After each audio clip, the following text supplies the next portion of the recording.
Well, good day again, LifePoint Church family. We trust you're all doing well out there in spite of all of the incredible circumstances we're in right now. And it's just good to be back again and to share with you a devotional. And I wanted to share with you something that the Apostle Paul wrote to a church that was very dear to his heart.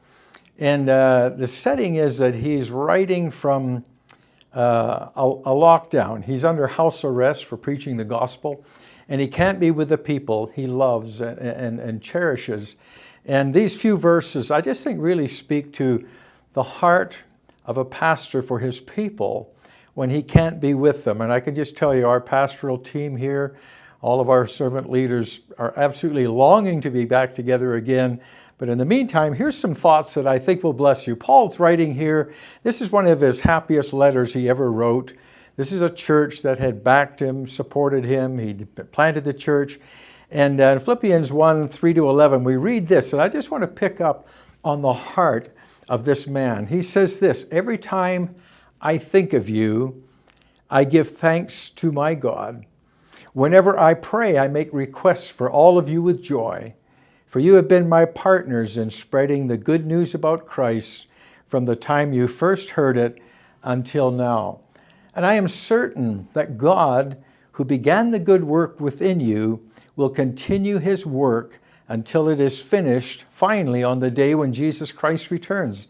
So it's right that I should feel as I do about all of you, for you have a special place in my heart. You share with me the special favor of God, both in my imprisonment and defending and confirming the truth of the good news. God knows how much I love you and long for you with the tender compassion of Jesus Christ.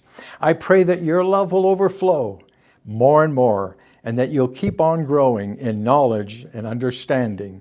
He goes on with this prayer.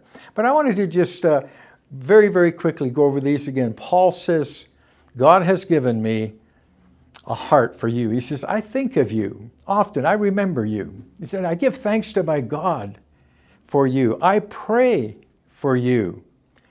He says, I am confident that God, who began a good work in you, is going to complete it. He's going to keep it going. Whether I'm around to help you with that or not, God has started something in you. And you can take that to heart, LifePoint family. God, who began a good work in you, is continuing it on even strongly, even in this most incredibly difficult time for so many of us. So he says, I have this confidence that God's at work in you. He says, it's right that I should feel this way because you have a special place in my heart. He goes on to say this: God knows how much I love you. I long for you with the tender compassion of Christ. And then he wraps this up with a prayer. He says, now look, you know that I pray for you. I love you. I have you in my heart. I believe in you. But he said, this is what I'm praying specifically. And I just encourage all of you out there to open your heart to this prayer. I pray that your love will overflow more and more, that you'll keep on growing in knowledge and in understanding. He's saying, I pray that you're going to love better and more purely and faithfully tomorrow than you did today, that this love will grow, that you'll grow in knowledge and understanding, which comes through the reading of the scriptures, spending time in prayer and worship. I pray that you keep on growing even during this time. He said, I want you to understand what really matters. Probably one of the most significant things that we're learning during this quarantine and this COVID-19 is that we're learning what really matters in life. It's Jesus, it's family, it's the basics of life that he provides. So he says, I want you to understand what really matters so that you may live pure and blameless lives. God's working for purity and goodness and cleanness in our lives. Then he says this: may you always be filled with the fruit of your salvation, which is the righteous character produced in your life by Jesus Christ. For this will bring much glory and praise to God. Let me just wrap up by saying this.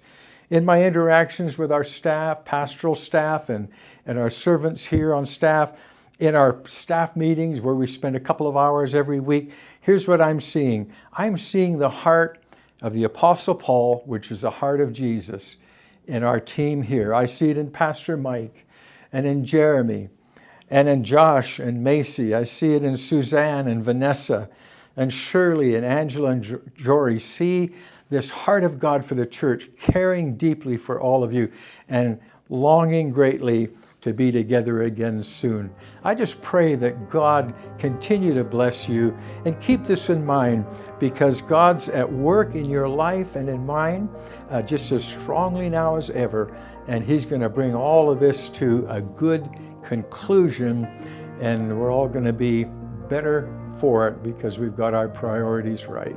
God bless you all.